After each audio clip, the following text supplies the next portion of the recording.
بسم الله الرحمن الرحیم. د نن ورځې درس الموت ایکوکاردیوګرافي ده.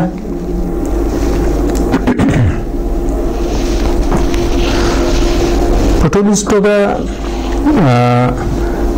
کله چې الټراساوند ایکو شروع شوله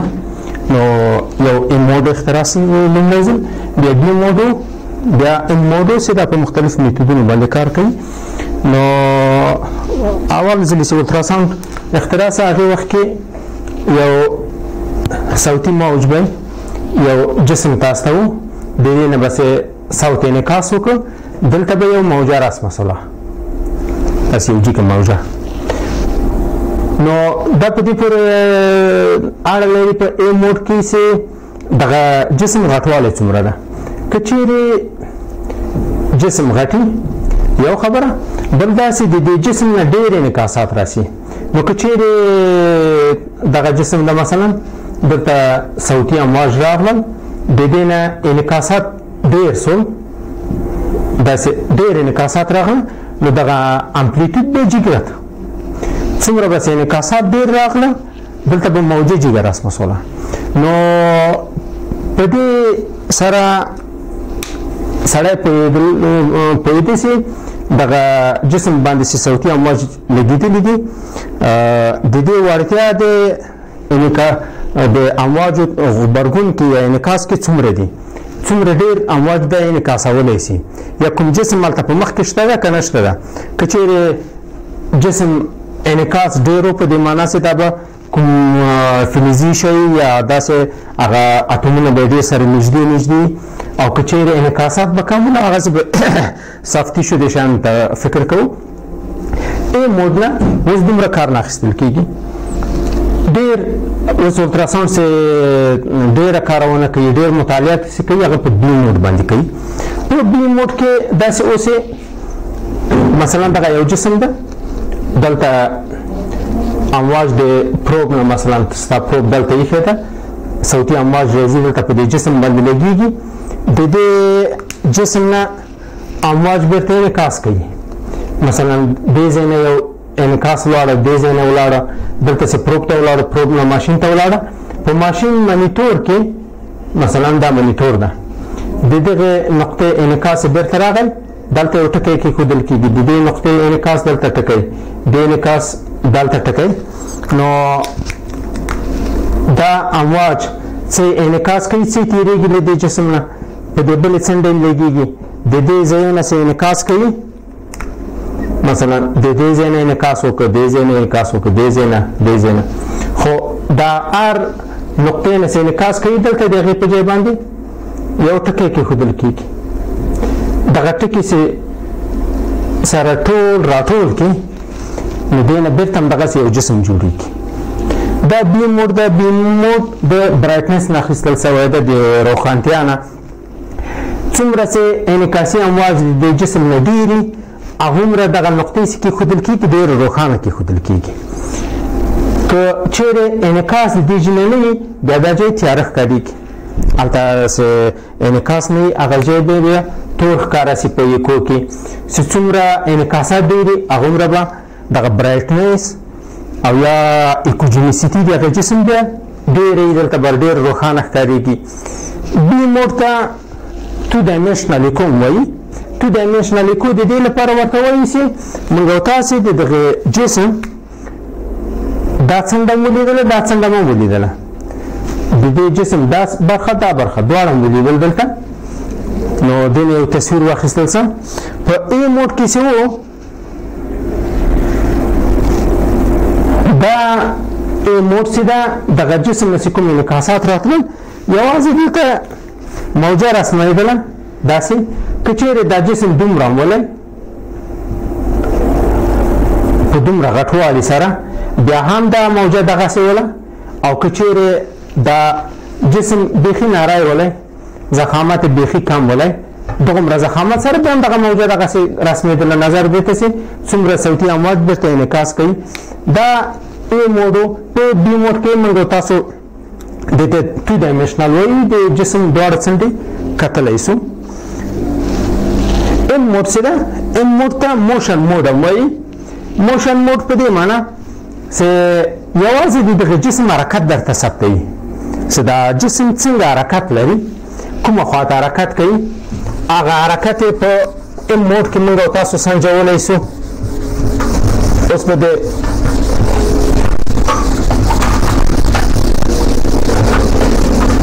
مثلا زړه خو یو محرک جسم ده، د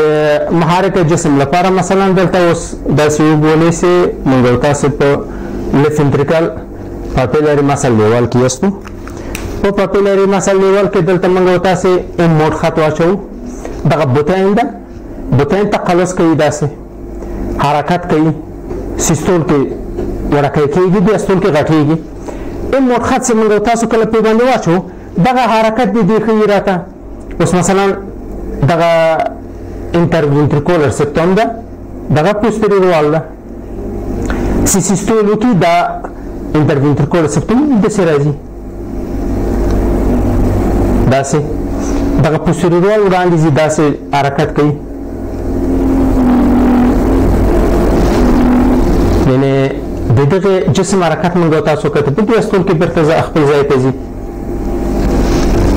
نو د دې جسم حرکت موږ او تاسو ولیدل چې څنګه ده، څنګه دا جدار نږدې کېږي، څومره نږدې کېږي څومره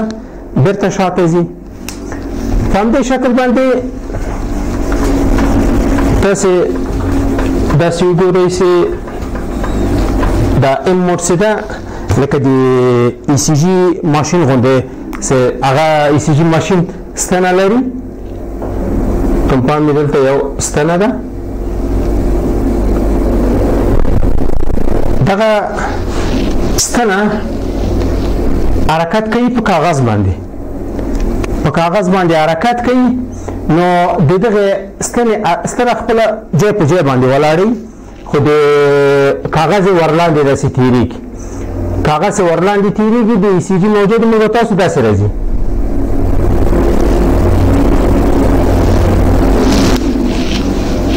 یعنې نظر هغه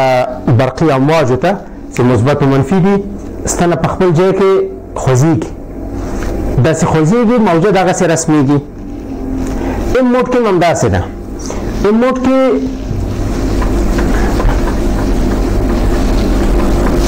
دغه کرښه د صوتي بیم د ام موډ کې چې موږ تاسو واچوو داسې فکر وکړئ چې هماغه د ای سی جي ستن ده. اوس نو دغه ستنه په خپل ځای ولاړه ده، درست دلته دغه جدار فکر وکړئ چې لاندې ځي، پورته ځي، ښکته ځي، داسې ځي، حرکت کوي. اوس نو که چیرې دا ځای په ځای موږ او تاسو داسې وخوځوو نو دا خو ځای په ځای همدغلته خوځېږي. که چیرې دغه صفحه ورلاندې کش کړو، دا صفحه چې ورلاندې کش کړو نو دا موضوع بیا داسې رسمېږي. نظر د جسم حرکت ته ام موډ هغسې کرښه درته وباسي چې داسې په دې بل تصویر کې وګورئ. دغه ام موډ ده. که چیرې موږ او تاسو دا توپ داسې ووهو او دې توپ ته له پاس نه وګورو نو دا راته نه ښکارېږي چې څومره لاندې ځي څومره پورته ځي. دغه توپ په څومره وخت کې لاندې ځي څومره پورته ځي. که داسې مستقیم ورته وګورو، له پاسه ورته وګورو. خو که چیرې داسې وکړو چې موږ او تاسې دغه صفحه کش کړو، صفحې ته حرکت ورکړو، صفحې ته چې حرکت ورکړو نو بیا داسې ښکارېږي چې دغه توپ د مثلا دا خو لاندې ځي، دلته صفحه ورلاندې کشېږي. توپ چې په مځکه لګېږي هلته صفحه کش شوله ترې لاندې. دلته د حرکت د دغه توپ موږ او تاسو ته په داسې موج غوندې ښکاره کېږي چې توپ دومره ارتفاع کې و، په مځکه باندې ولګېده، بیرته جګ سي، بیرته په مځکه ولګېده، بیرته جګ سي، بیرته په مځکه ولګېده. اوس نو دا راته ښیي چې توپ د دې ځای نه تر مځکې پورې څومره ارتفاع لري. دا هم راته ښیي چې توپ مثلا پاس و، په څومره وخت کې دا په مځکه ولګېده. دغه راته ټایم ښیي، پېژنې تر دې پورې په دغومره ټایم کې په دومره وخت کې دا توپ په مځکه باندې ولګېده. نو په ام موډ کې هم موږ تاسو د یو جسم حرکت څه کوي هم ارتفاع کتلی شو چې څومره له خپل ځای نه بیجې کېږي او هم یې ټایم کتلی شو چې په څومره وخت کې مثلا دا توپ په مځکه ولګېده یا مثلا په مځکه کې و په څومره وخت کې پورته ولاړه دغه حرکت هم کتلی شو. نو ام موډ کې څه ده دغه خط چې موږ تاسو په کوم ځای واچوو د دې خط لاندې چې جسم حرکت کوي بیا مزې موشن راته ښیي مثلا دغلته د رایټ وینټریکل جدار ده دا رایټ وینټریکل په دیاستول کې به داسې رواني په سیستول کې راوړاندې کېږي په دیاستول کې بیرته ځي په سیستول کې بیرته راوړاندې کېږي تنه د دغه نقطې موجه داسې دلته رسمیږي دغه څنګ ته موجه چې ده مثلا دا ځای دغه څنګ ته ساختمانونه چې دي د دې موجه دلته نه رسمیږي یوازې موډ خط چې موږ تاسې کوم ملته اچولی دی د هغې چې خط رسمیږي مثلا دلته په انټروینټریکولر سپټم کې دا داسې یو ضخامت لري د دې مثلا دیاستول ده سیستول ده دیاستول ده سیستول ده داسې دی د دې جدار خط دی د دې نقطې خط د دیاستول دی سیستول دی دیاستول دی سیستول داسې مثلا د دې نقطې خط که واخلو د دیاستول دی سیستول بیا د دیاستول د سیستول مثلا دا خو داسې وړاندې حرکت کوي د دې سیستول وړاندې ځي داسې د دې جدار هم دغسې په دیاستول کې په سیستول کې په دیاستول کې په سیستول کې داسې نو ام موډ کې موږ تاسو دغسې خط ښیي او دلته بیا موږ تاسو کولی شو چې اندازه کړو چې مثلا په دیاستول کې دته جدار ضخامت څومره ده د دې جدار ضخامت څومره ده دلته دا جوف په دیاستول کې څومره ده او دا په سیستول کې بیا دا جوف څومره شوی ده د دې اندازې ښه اخیستلی شو یعنې داسې کېږي چې د موډ نه تېر شو همداسې هم اندازه کړو چې څومره خلاصېږي دې نه تر دې پورې اندازه کړو یا جدار دلته اندازه کړو خو دا موډ تصویر ډېر ښه تصویر ده نظر د ټولو هغه مودیلیټیګانو چې په الټراساوند ایکو کې کارول کېږي د ټو ډایمنشنل هم د دې تصویر ښه ده د کالر دوپلر نه هم تصویر ښه ده د پلسوس دوپلر نه د هر شي د دې تصویر ډېر ښه راځي او بل دلته موږ تاسو ټایم هم اندازه کولی شو داسې اوس وګورئ چې دغه سپټوم د پوستوري روال سره یو ځای تقلص نه لري مثلا سپټوم تقلص وکړ دلته پوستوري روال دلته تقلص لري موږ تاسو دا هم اندازه کولی شو چې د دې تقلص نه د دې تر تقلصه پورې ټایم څومره ده څومره واټن لري دا تقلص څومره وخت کې رامنځته شوی ده یعنې موږ تاسو ټایم هم اندازه کولی شو دلته چې په څومره ټایم کې هم ډایمنشن اندازه کولی شو او هم ټایم اندازه کولی شو دا د موډ تصویر داسې د اورټیک والف حرکات ښیي لیفلیټونه چې څنګه سره خلاصېږي څنګه سره بندېږي دلته هم ښیي چې په ام موډ کې مایترال والف لیفلیټونه سره څنګه خلاصېږي څنګه بندېږي دا به وروسته سره یو په یو وایو دغه خو د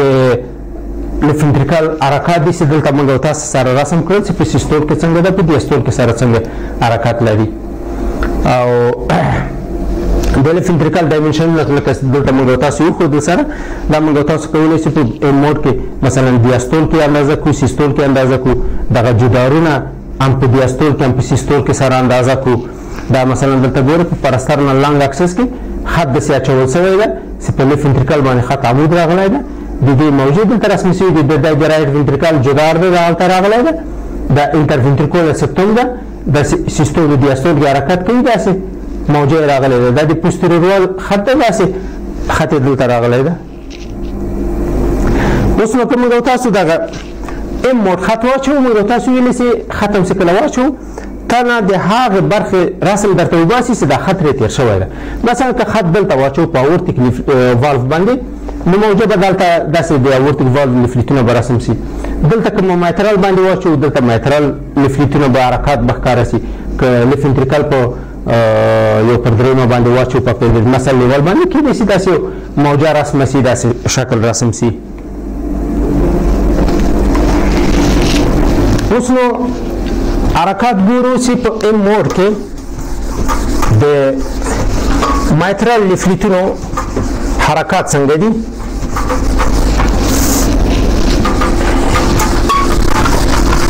دلته به دوه تصویره وباسو یو به په شارټ اکسس کې مثلا دا انټیریور فلیټ د مایترال ده دا پوسټیریور فلیټ د مایترال ده او یو به داسې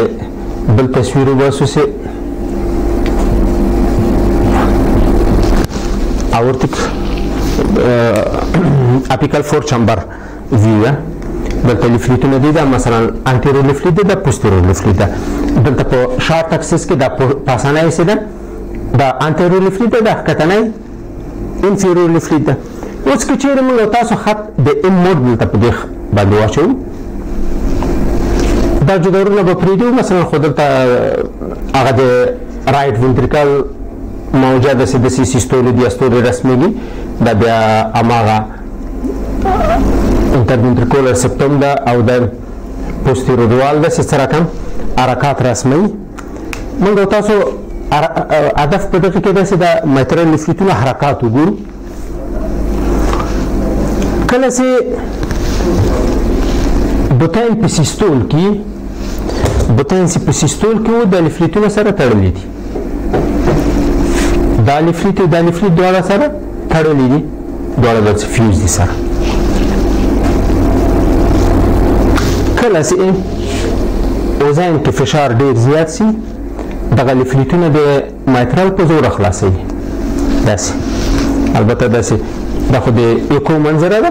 اصلي منظره د قلب څه ده دا خو داسې ده داسې حالت کې ده مثلا دا مایترال لیفلیټ ده دلته چې اوزاین ډېر ډک شي اوزاین چې ډېر ډک شي هلته فشار ډېر زیات شي دا لیفلیټونه په زوره خلاصېږي سره په زوره خلاصېږي چې دا وینه د اوزاین له بوتین ته راسي اوس نو چې دا لیفلیټونه خلاصېږي دا انټیریور لیفلیټ پورته ځي پوسټیریور لیفلیټ ښکته راځي دا لیفلیټ داسې حرکت کوي دا انټیریور لیفلیټ داسې خلاصېږي پوسټیریور لیفلیټ داسې خلاصېږي نو دلته چې کله موږ تاسې موجه ګورو هغه د انټیریور لیفلیټ او پوسټیریور لیفلیټ مثلا په سیستول کې دا دواړه سره تړلي ول دیاستول چې شروع سه انټیریور لیفلیټ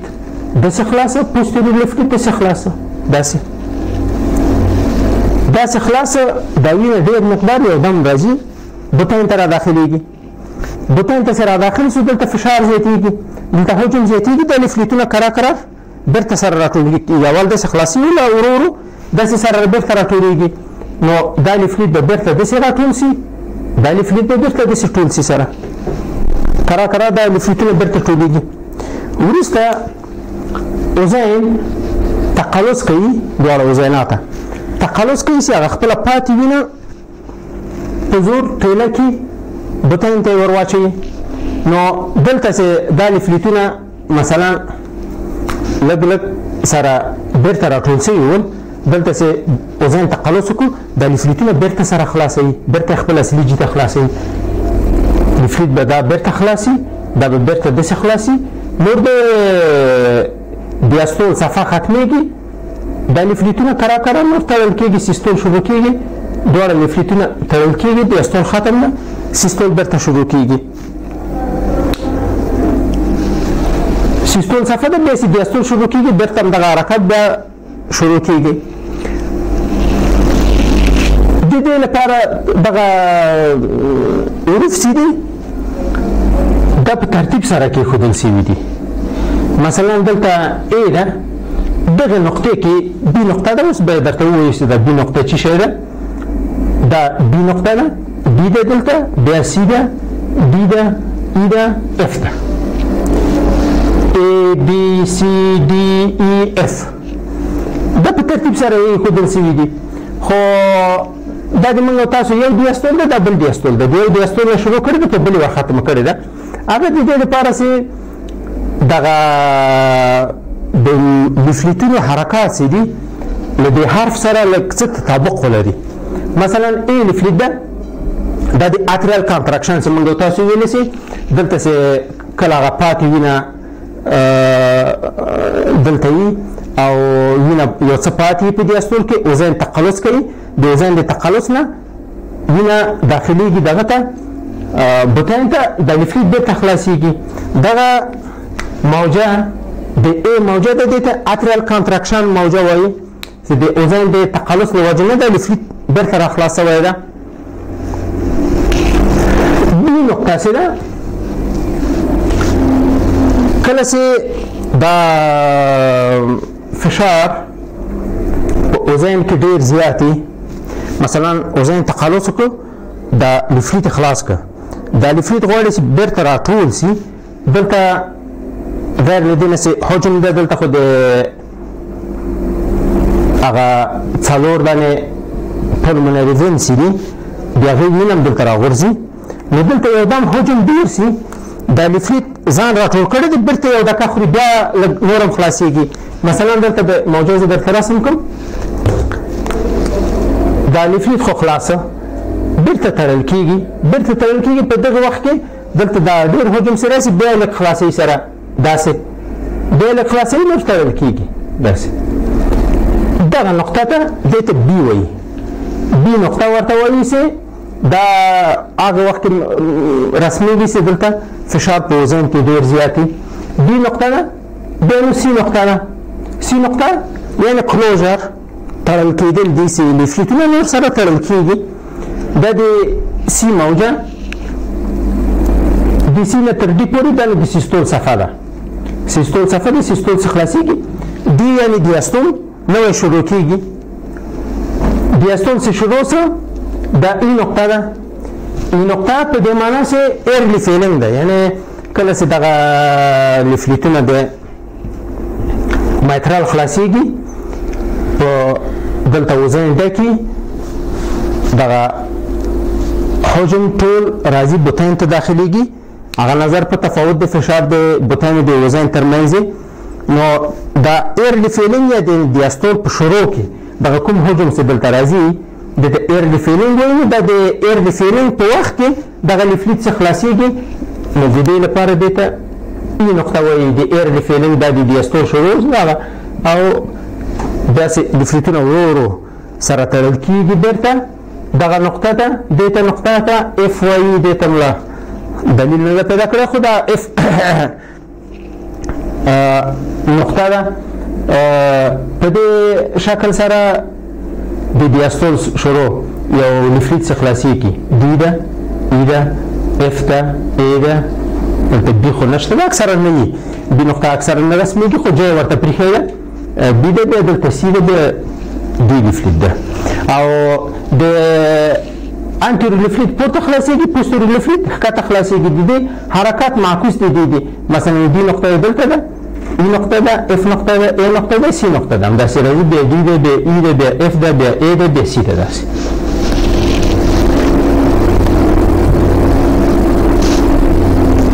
دا هغه حرکات دي د لیف ventricle د جدارونو چې په دیاستول کې اخر دیاستول کې ګورو لږ ډېر خلاص شوی ده دا بوتل. نو د لیف ventricle اندازې چې کېږي زیاتره په ان دیاستول کې کېږي. ان دیاستول کې دغه برخه کې هغه قطر ډېر ده، جوف ډېر خلاص شوی ده. مطلب دغه د ایرلی فیلینګ برخه ده. کله چې اوزین تقلص کوي هغه اضافي وینه چې بوتین ته ورداخلي، بوتین لږ نور هم ځان کشي، لږ نور هم ځان خلاصوي په اخر د دیاستول کې. نو دغه نقطه لږ شاته تللې ده. په هغه مریضانو کې چې لږ برادیکار دي دغه شی موږ تاسو لیدلی شو دا حالت. یا چې مریض تحقیقات دي دغه موجه اصلا نه ښکارېږي. هغه قسمت دلته به زه درته رسم کړم. اوس مثلا که مریض برادیکار دو دیاستول ده، آخر د دیاستول کې جدار لږ شاته ځي، بیا نو سیستول شروع کېږي، داخل ته راځي، بیا دیاستول. پوستیرور مثلا همداسې دیاستول ده، دیاستول آخر ده، بیا سیستول ده، بیا داسې. دغه برخه چې ده لویه د نظر د نور دیاستول برخې ته دغه برخه ده چې د اوزین سیستول کړی ده، بطین لږ نور هم کش کړی ده، لږ حجم ډېر پکې راغلی ده. کوم مریض چېرې تحقیقار دی بیا دا شی خو موږ تاسو نشو لیدلی. په تحقیقات منظم کې ډېری وخت داسې کېږي، دا دیاستول دا سیستول، دا دیاستول دا سیستول. داسې راځي. نو هلته بیا اندازهګیري چې کېږي ان دیاستول خو دغه برخه داسې بیا موږ تاسو دلته تعینولی نه شو. بیا بوتین چې اندازه کوي هغه تر ټولو ډېر ډایمنشن چې ده هغه ډېر ډایمنشن چې ده هغه د ان دیاستول قبلوي او د ډېر لږ ډایمنشن چې ده د ان سیستول قبلوي. داسې اندازهګیري بیا داسې کوو. هلته بیا داسې حالت نه لیدل کېږي. د اورتیک والو لیفلیټونه موجود دي، په دې باندې بیا وغږېږو. اوس به یې د مایترال په هغه میخانیکات باندې پوه شولو چې لیفلیټونه څنګه خلاصېږي څنګه بندېږي سره د دې د پاتالوژیګانو به توضیح کړو. بیا به لاړ شو اورتیک والو لیفلیټونه تاسې په پاتالوژي کې اورتیک والو نارمل ساقمي پاتالوژي کې سره کوم حرکات لري. اوس داسې وبولئ چې مریض مایترال والف پرولپس لري. مریض پرولپس په څه معنا؟ دغه لیفلیټونه چې په سیستول کې تړل کېږي داسې تړل کېږي. بوتین چې سیستول کوي مایترال لیفلیټونه په خپل رنګ کې ودرېږي داسې اوزین خواته نه داخلېږي.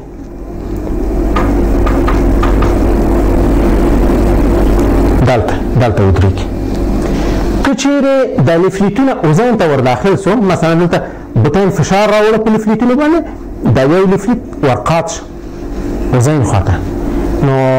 بیا ته موږ تاسو وایو چې پرولپس ده. مثلا دلته انټیرو لیفلیټ ده، دلته فشار راغی د لیفلیټ ورقات که دې خواته. پوستیرو لیفلیټ که پرولپس ولري دې خواته راقاتېږي، داسې دا دې خواته قاتېږي. نورمال اندازې کې حالت کې تقریبا دغه لیفلیټونه چې دي داسې د خیمې په شکل باندې دغسې ودرېږي سره یو تر بله. اوس که چېرې پرولپس ولري او موږ تاسو ام موډ خط ورته واچوو، دغه پرولپس خو د سیستول په وخت کې د لیفلیټونه داسې را داخلېږي، د دیاستول په وخت کې خو لیفلیټونه داسې خلاصي. اوس نو که چېرې موږ تاسو دا رسم کو ام موډ خط هم دلته پې باندې واچو په لیفلیټونو باندې. اوس به داسې وکړو یو د انټیرو لیفلیټ حرکت به رسم کو، پوستیرو به پرېږدو. لیفلیټ مثلا تړلی ده، ایر لیفلینګ خلاص، لیفلیټ کرار بیرته وتړل څه، اوزین تقلص وکړه بیرته یې خلاص کړه، لیفلیټ ورو ورو بیرته وتړل څه، سیستول شروع څه، دا بل دیاستول بیرته شروع. اوس نو دا د ډي ده، دا ای ده، دا اف ده، دا ای ده، دا سی ده، مثلا دا ډي ده، دا ای ده. په سیستول وخت کې یعنې په دغه وخت کې دا سی نه تر ډي پورې په دې وخت کې دلته چې بوتین فشار راوړي دغه لیفلیټ قات داخل خواته. نو دلته موږ تاسو د لیفلیټ حرکت دلته داسې ګورو. د لیفلیټ خو نورمال حالت کې به داسې سیده وتړل شي، په د پرولپس حالت کې لیفلیټ وتړل شي، اخوانه پې فشار راغی اوزین خواته قات شي داسې. دې ته وایي سی ډي لاین ډراپ آوټ، یعنې په سی ډي لاین کې سقوط راځي منځ ته، سی ډي لاین ډراپ آوټ وایي دې ته. نظر دې ته چې کوم لیفلیټ پرولپس لري نظر هغې ته تفاوت کوي، چې مثلا کوم لیفلیټ راځي اوزین خواته داخلېږي. که چیرې داسې چې مثلا پوستیرو لیفلیټ دا په دې بل رنګ درته رسم کوو، مثلا دا پوستیرو لیفلیټ ده خلاصه بیرته وتړل څه، اوزین تقلص وکړه بیا خلاصه بیا بیرته بند څه. که چیرې دا پرولپس ونه لري د دې خط هم داسې مستقیم راځي، دویم بل دیاستول. نو دلته تنه انټیرو لیفلیټ چې ده انټیرو لیفلیټ پرولپس لري، یوازې دا ده. که چیرې د دې معکوس حالت سي، مثلا انټیرو لیفلیټ جوړي پوستیرو لیفلیټ پرولپس ولري، بیا نو دا مثلا انټیرو لیفلیټ ده خلاصه بند څه، اوزین تقلص وکړه بیرته خلاصه بیا بند څه، د سیستول وخت د دیاستول وخت خلاصېدلې بندېدلې داسې. پوستیرو لیفلیټ به رسم کو، پوستیرو لیفلیټ ده مثلا سیستول ده په دیاستول کې خلاصه بیرته ورو وتړل څه بیرته خلاصه بیرته وتړل څه د موجه سیستول دیاستول داسې. اوس که چیرې پوستیریر لیفلیت پرولپس ولري دغه د سیستول په وخت کې مثلا وتړل څه بطین له خوا نه فشار پرې راغی دغه لیفلیت راغی اوزین خواته را داخل څه نو دا به داسې پرولپس وکړي. پوستیریر لیفلیت به دغه سی ډي لاین به یې سقوط وکړي سی ډي لاین ډراپ آوټ دا نو د پوستیریر لیفلیت حرکت ده. که چیرې دواړه لیفلیتونه پرولپس ولري خو بیا دواړه به هم د یو وخت کې سقوط وکړي. دغه سقوط د موجو څه ده اکثرا د سیستول په آخر کې دلته هغه وخت کې فشار لږ ډېر په بطن کې د هغې وخت کې دا لیفلیتونه ډېر راټېله کېږي. دلته دا تصویر کې ډېر روښانه نه ده خو دلته تاسې وګورئ پوستیریر لیفلیت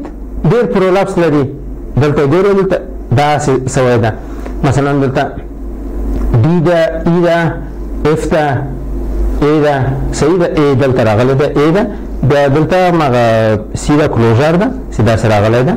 یا مثلا دلته وګورئ ډي ای اف ته بیا ای دلته لږ وروسته ده دلته هم د سی موجه ده دلته دا سی ډي لاین داسې سقوط کړی ده موجه داسې راغلی دلته آخر کې یو انحنای پیدا کړې ده. دا د پرولپس نښه ده په ام موډ ایکو کې. اوس راځو ستینوس ته.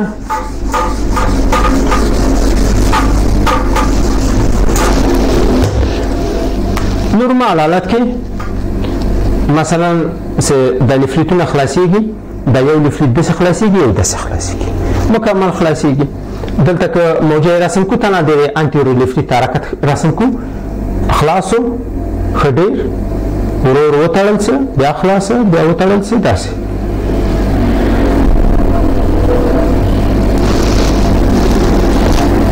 که چیرې میترال سکلینوز وي نو اول خو دغه لیفلیت څه خلاصیږي سم نه خلاصیږي مثلا دا لیفلیت کلسیفیکیشن لري بس دغومره خلاصو نور نه خلاصیږي. اوس نو حرکت د لیفلیت چې ګورو لیفلیت حرکت وخت دومره ډېر خلاصېده اوس کم خلاصېږي اوس دا موجه کوچنۍ رسمېږي ټیټه رسمېږي. وخت هسې و دغه مثلا دلته که نارمل حالت یې ګورو دا لیفلیت چې خلاص وي دغه وینه به د وزن نه بطن ته یو دم ور داخل سي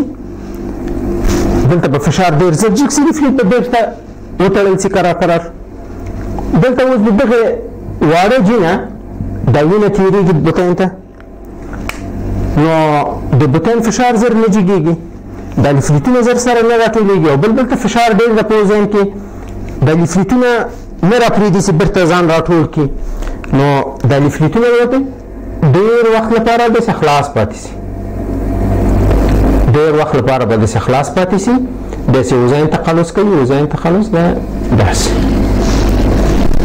اوس نو په میترال ستینوز کې دوه خبرې دي. یو خبره دا ده چې د ای موجې ارتفاع ته مسله او بل د دغه ای نه تر اف پورې دغه کومه انحنا سوله که نه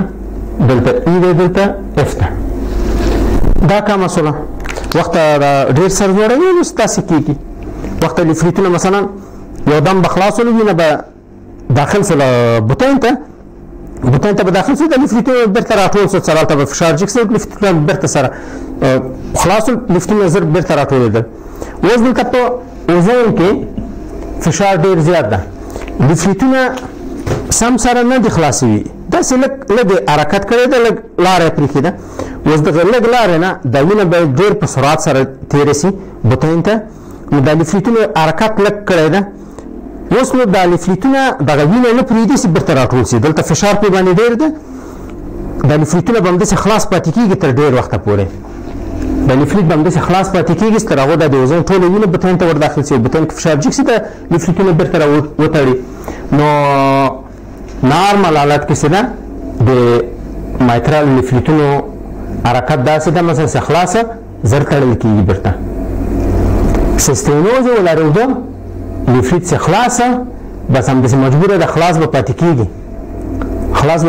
تر هغو د وزن ټوله وینه بوتان ته داخل ځي بیا له هغه نه بیا تړل کېږي نو دې ته وایي ای نه تر ایفه پورې که نه ای اف سلوپ کمیږي په دې کې ډیکریزد ای اف سلوپ هغه سرنشیبي یې څه ده په حساب هغه انحنا یې څه ده وخته مثلا په نارمل حالت کې داسې وله اوس د ای خلاصوی داسې لیفلیټونه سره خلاص پاتې شوي دي تر ډېر وخته پورې دا د مایترال ستینوز نښه ده په ام موډ کې ځینې وخت داسې وي چې مثلا داسې فکر وکړئ چې مایترال جوړ ده هېڅ مشکل نه لري اورټیک ریګورجیټیشن ده دا اورټیک ریګورجیټیشن راځي په دې مایترال لیفلیټ باندې لګېږي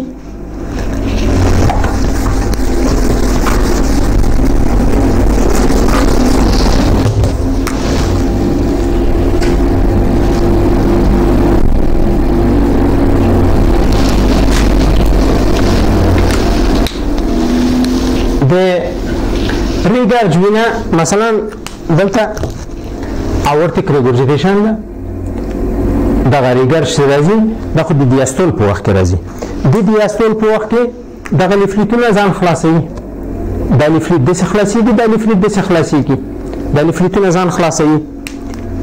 چې ځان خلاص کړه مثلا دغه د ریګارج وینه چې ده راځي په دې باندې لګېږي په دې باندې د دې خوا نه د وزن نه بطین خواته وینه روانه ده دغه لیفلیټ د دوه وینو ترمنځ ده داسې اهتزاز کوي د دواړو وینو جریاناتو ترمنځ یو اهتزاز کوي بیا نو مایترال لیفلیټ حرکات په دیاستول کې اوس مثلا چې خلاصېږي داسې په اهتزازي حالت کې به وي دې ته مایترال والف فلټرینګ وایي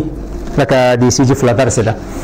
فلټرینګ ورته وایي داسې په اهتزازي حالت کې رامنځته کېږي نو دا یو استثنا لري استثنا دا ده چې د وینې حجم باید ډېر وي او په دې لیفلیټ باندې ولګېږي که چیرې د وینې حجم کم وي مثلا دا ریګارج کم وي دا دومره حجم د دې لیفلیټ حرکت نشي ورکولی خوځولی یې نشي یو خبره بل دا ده که چیرې دا حجم ډېره نه وي داسې ولاړ شي هېڅ په دې لیفلیټ باندې ونه لګېږي چې ونه لګېږي خو هغه ده فلټرینګ د منځته نه راځي دا د اورټیک ریګورجیټیشن نښه ده په مایترال والف کې یو شی به بل هم په دې مایترال کې توضیح کړو هغه ای پوینټ ټو سپټم سپریشن ده دا د لیفت ventricular systolic فنکشن لپاره کارول کېږي چې موږ او تاسو وګورو چې د لیفت ventricular systole ښه ده که خراب ده هغه په باندې لیدل کېږي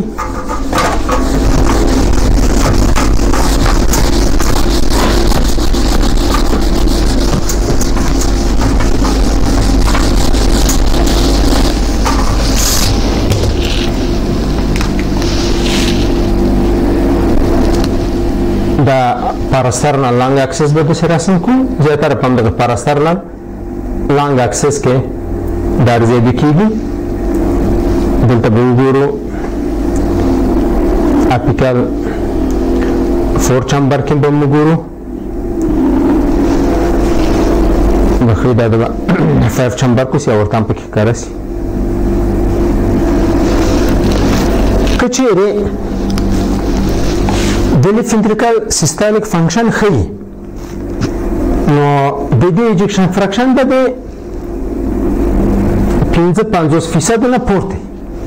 دا به کېدای شي چې 50-60% وي اویا یې اتیا یې نظر دې ته تفاوت کوي خو داسې وبولئ چې مثلا د دغه بوتین ایجکشن فراکشن 80% ده ښه پمپ کوي سیستول یې ډېر ښه ده چې ښه ده 80% د ایجکشن فراکشن په دې معنا چې دغه کوم حجم چې دلته په دیاستول کې راټول شوی ده د دې حجم 80% ولاړه او ورته ته وګرځېده پمپ کړل ته ورته ته راغله نو د دې 80% نه د دې حجم نه 40% دلته پاتې کېږي داسې وګورئ چې مثلا کار ساده سي داسې به وګورو چې دلته 100 ملي لیټره وینه وله د دې سلو نه چې بوتین پمپ وکړو 40 ملي لیټره پاتې سوله دلته 80 سي سي دلته ولاړله دوران ته کله چې دغه وینه دوران ته ولاړله د دوران نه بیرته چې راځي خو بیرته همدغه 80 سي سي راځي بله خو نه راځي همدا 80 سي سي به بیرته راسي 80 سي سي چې راځي اوس نو دلته مثلا اوزین ته دلته 80 سي سي وینه راغله دا چې دیاستول شروع کېږي نو دا لیفلیټونه چې خلاصېږي دا 80 سي سي به ټوله داسې ولاړه سي بوتین خواته دا لیفلیټونه به ښه راخلاص کړي داسې دا لیفلیټ به داسې خلاص دا داسې چې د حجم ته لاره ورکړي سي تېرې سي د وینه نو دلته که موږ تاسو وګورو دغه انټیرو لیفلیټ چې ښه خلاص سي دا انټرونټریکولر سپټم سره نږدې کېږي مثلا دلته که په پارستر نه لانګ اکسس کې موږ تاسو وګورو دا انټیرو لیفلیټ دی دا پوسټیرو لیفلیټ داسې خلاصېږي داسې به خلاصېږي پوسټیرو لیفلیټ څخه خلاصېږي داسې به خلاصېږي دغه د موږ تاسې انټرونټریکولر سپټم ده دا لیفلیټ دلته ډېر نږدې دا ښه سیستول ښیي موږ تاسو ته چې دغه لیفلیټ ټپ څه ده څوکه یې په دیاستول کې څومره د سپټم ته نږدې کېږي څومره چې ډېر نږدې سي هغومره ښه سیستول ښیي مثلا دلته که موږ تاسو دغه د سپټم حرکات وښیو دیاستول ده مثلا سیستول ده دیاستول ده سیستول دغه پوستیرور وال به وښیو دلته سیستول ده دا دیاستول ده دا سیستول ده داسې په دیاستول کې په سیستول کې خو دا لیفلیټونه سره مایترال دواړه تړلي په سیستول کې دا لیفلیټ چې حرکت کوي خلاصېږي داسې بیا ورو ورو تړل کېږي بیا خلاصېږي بیا تړل کېږي دغه نقطه چې ده دغه ایر ډیفیرینګ کې چې دا لیفلیټ څنګه خلاصه دې ته موږ تاسو ای ټکی ویلی و که نه دلته ډي ای و دا اف و دا ای و دا دلته ډي و دلته بیا سی و ټو سپټم سپریشن کې دغه فاصله ګورو چې د ای نقطې نه تر سپټم پورې څومره فاصله ده چې فاصله څومره کمه وي هغومره د موږ تاسو سیستول ښه ده دلته نارمل رینج یې ښودلی مثلا چې د 6 ملي مترو نه باید دا کم وي